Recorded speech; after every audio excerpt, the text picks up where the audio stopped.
Good morning. Welcome to Daily Habit, Tuesday morning, day 21. Hope you're having a great morning. I hope you have a great day. Yesterday, we were reading through some additional information on the book, The Dash, Making a Difference with Your Life.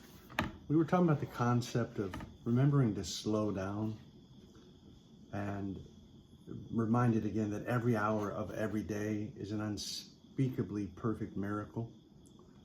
So I wanted to start today with a poem actually that I had kept. It's about my son actually. And so I think this probably touches a lot of people in their lives out there with their children, with their loved ones. So hopefully this poem touches you as it did me. Heaven's Very Special Child. A meeting was held far from earth. It's time again for another birth, said the angels to the Lord above. This special child will need much love. His progress may seem very slow, accomplishments he may not show, and he'll require extra care from the folks he meets way down there. He may not run or laugh or play. His thoughts may seem quite far away. In many ways, he won't adapt, and he'll be shown as handicapped. So let's be careful where he's sent. We want his life to be content. Please, Lord, find parents who will do a special job for you.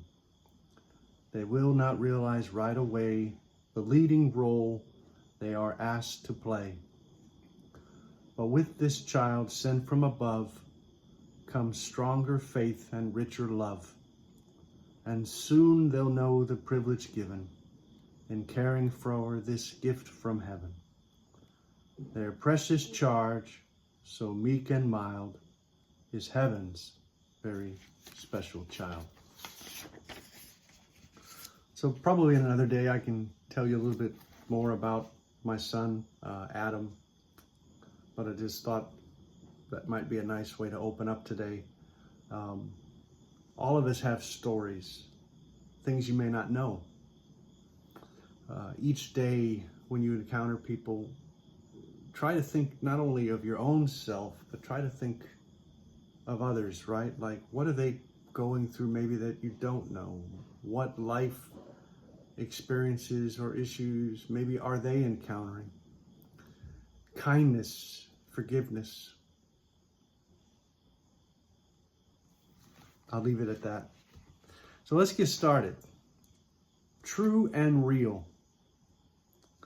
If we could just slow down enough to consider what's true and real. Knowing yourself, finding your true purpose in life is the essence of true and real. You have to be, before you do, to have lasting inner peace. In other words, making a living is not the same as making a life. Find what makes your heart sing and create your own music.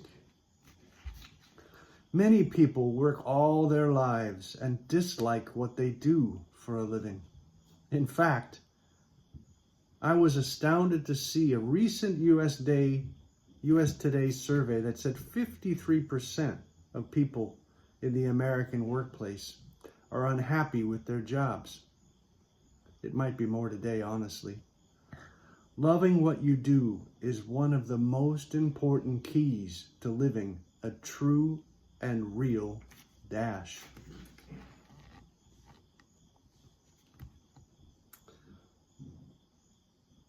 You can't fake passion. It is the fuel that drives any dream and makes you happy to be alive. However, the first step to loving what you do is to self-analyze, to simply know what you love. We all have unique talents and interests, and one of life's greatest challenges is to match these talents with career opportunities that bring out the best in us. It's not easy, and sometimes we can only find it through trial and error, but it's worth the effort. Here's an interesting story. Ray Kroc, for example, found his passion when he founded McDonald's at the age of 52.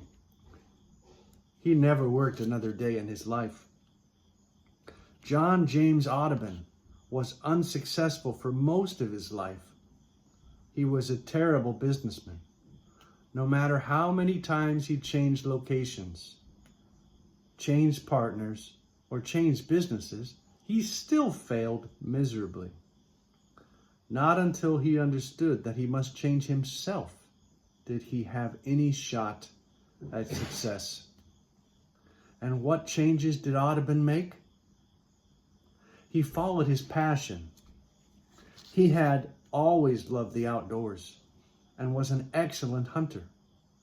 In addition, he was a good artist and as a hobby would draw local birds. Once, he stopped trying to be a businessman and started doing what he loved to do. His life turned around. He traveled the country observing and drawing birds, and his art ultimately was collected in a book titled Audubon's Birds of America. The book earned him a place in history as the greatest wildlife artist ever. But more importantly, the work made him happy and provided the peace of mind he'd been seeking all his life. Throw your heart over the fence and the rest will follow. Norman Vincent Peale. I hope this inspires you. It definitely reminds me and inspires me. As I've mentioned, I often stop and start with books, with things. I think in life it happens. You start something you don't finish. But it doesn't mean it's not a part of the experience. It doesn't mean it wasn't something worthwhile. It doesn't mean you shouldn't stick to something and finish, but at the same time, don't beat yourself too much up if you don't.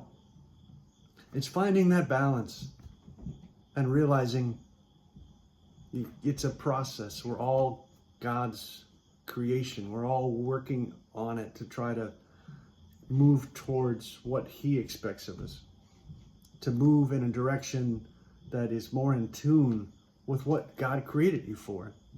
And sometimes you have to be quiet and listen. It isn't always immediate. It doesn't happen when you expect it. God's plan is His plan. I know it's always a tough one because we want to be so much in control. It's all right. You're okay. God loves you. God bless. I hope this reading was something enjoyable. Surely was for me. Tomorrow, we'll be discussing one of those things we men don't like to talk much about, which is feelings. But we'll get into it. It'll be a little bit longer, but it's a good subject.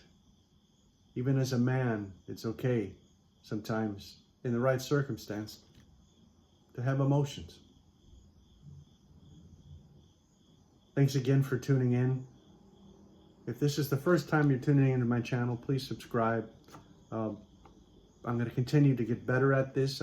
This is day 21 for me in a concept called Daily Habit, where we read something in the morning and we reflect upon it, and we continue to kind of do this and build up a habit, as it can take up to 30 to 60 days to build a habit.